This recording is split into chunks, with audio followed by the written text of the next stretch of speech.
ओम शांति। 24 फरवरी 2025 की मुरली से विशेष पॉइंट।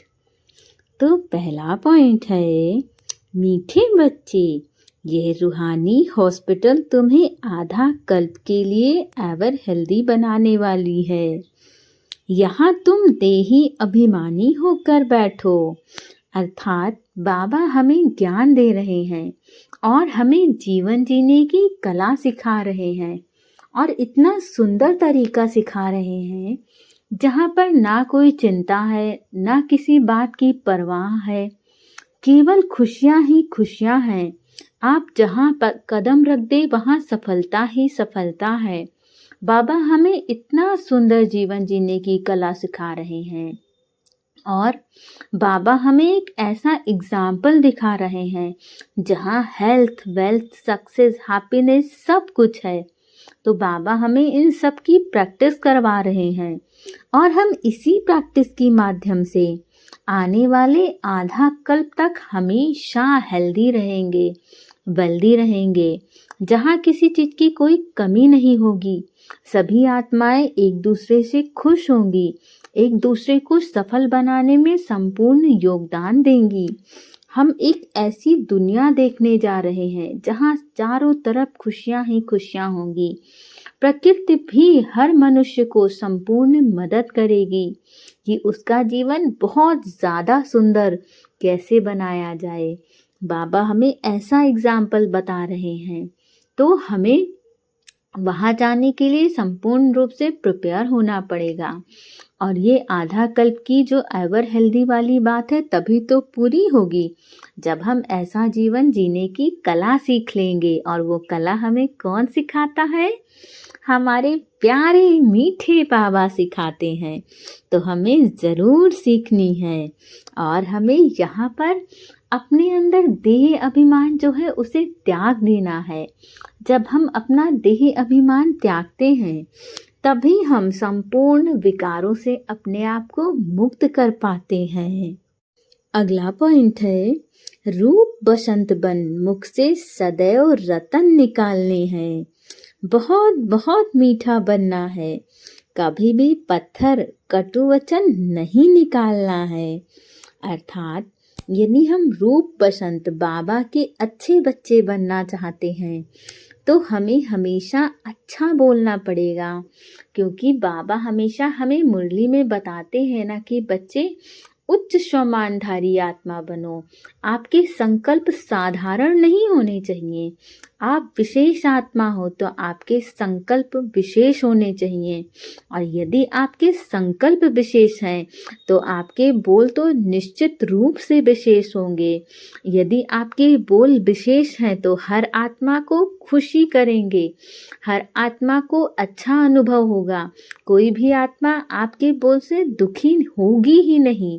इस बात की गारंटी तो स्वयं बाबा लेते हैं जब आप उच्च संकल्प रखते हो अपने मन में।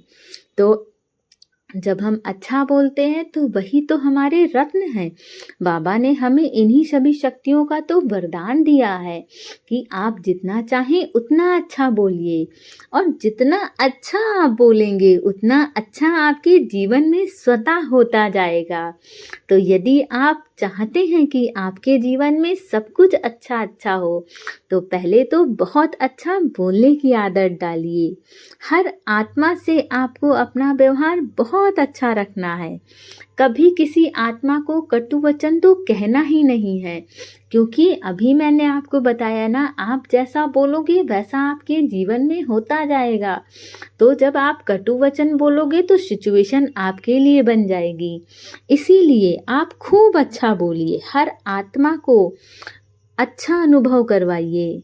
अगला पॉइंट है, ज्ञान और योग में तीखा बन अपना और दूसरों का कल्याण करना है। अपनी ऊंच तकदीर बनाने का पुरुषार्थ करना है, अंधों की लाठी बननी है। तो हमें बाबा से ज्ञान धारण करना है, साथ साथ हमें योग भी लगाना है। योग माना बाबा को ज़्यादा से ज़्यादा समय याद करना। जब हम सुप्रीम सोल से अपने आप को कनेक्ट रखते हैं, है ना, तो हम बाबा की जो शक्तियाँ हैं वो अपने आप में बार बार बाबा से लेते रहते हैं। और जब बाबा की शक्तियाँ हमारे अंदर होती हैं तो हम कोई भी व्यर्थ कार्य तो कर ही नहीं सकते हैं। और जब हम बाबा की याद में रहते हैं तो सदैव दूसरों का कल्याण ही होता है, हमारा तो कल्याण होता ही है, हमारी उचित तकदीर भी बनती है।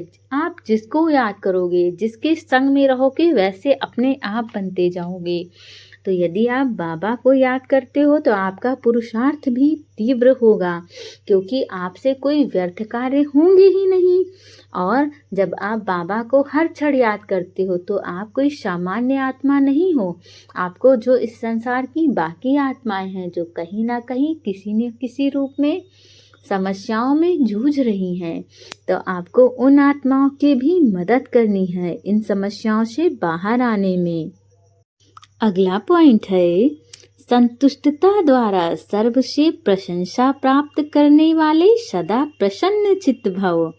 अर्थात संतुष्टता की निशानी प्रत्यक्ष रूप से प्रसन्नता दिखाई देगी, और जो सदा संतुष्ट है वो प्रसन्न रहते ही रहते हैं, इसमें कोई दो राय ही नहीं है। उनकी हर एक प्रशंसा अवश्य करते हैं कि भाई कैसे इतना खुश रह लेते हो आप, क्योंकि जिसका भी चेहरा हर्षित मुख होता है, दूसरी आत्मा उसे देख के स्वतः प्रसन्न हो जाती है। तो प्रशंसा प्रसन्नता से ही प्राप्त कर सकते हो, इसीलिए सदा संतुष्ट और प्रसन्न रहने का विशेष वरदान स्वयं भी लो और औरों को भी जरूर दो, क्योंकि इस यज्ञ की अंतिम आहुति सर्व ब्राह्मणों की सदा प्रसन्नता ही है। आप बाबा के बच्चे हो, आप विशेष हो, और बाबा ने आपके अंदर ये विशेषता पहले से ही दी है कि आप सदा संतुष्ट रहो। और आप जितना ज़्यादा संतुष्ट रहोगे, आपके आसपास ऐसी चीज़ें और होती जाएंगी कि आप और अधिक संतुष्ट होते जाओगे, और आप जितने ज़्यादा संतुष्ट रहोगे उतने अधिक प्रसन्न भी रहोगे। तो जब सभी सदा प्रसन्न रहेंगे तब प्रत्यक्षता का आवाज गूंजेगा, अर्थात विजय का झंडा लहराएगा। अगला पॉइंट है, डायमंड बनने का मैसेज देना ही डायमंड जुबली मनाना है। अर्थात हमें बाबा का बच्चा बनना है, बाबा समान हीरे तुल्य बनना है। जैसे हीरा चाहे जितने अंधेरे में भी रखा रहे परंतु चमकता रहता है, वैसे हमें भी बनना है। और हमारे अंदर वो चमक आएगी कैसे? जब हमारे अंदर बाबा की गुण और शक्तियाँ आएंगी, जब बाबा की शक्तियों की प्रत्यक्षता हमारे अंदर होगी, जब हमें देख के इस संसार की आत्माएं कहे ये तो कोई साधारण आत्माएं है ही नहीं, तब हम डायमंड बनेंगे। तो पहले तो हमें स्वयं डायमंड बनना है, फिर बाबा का ज्ञान देके बाकी आत्माओं को भी डायमंड बनाना है। ऐसा ही हमें करते रहना है, तभी हम डायमंड जुबली मना पाएंगे। ओम शांति।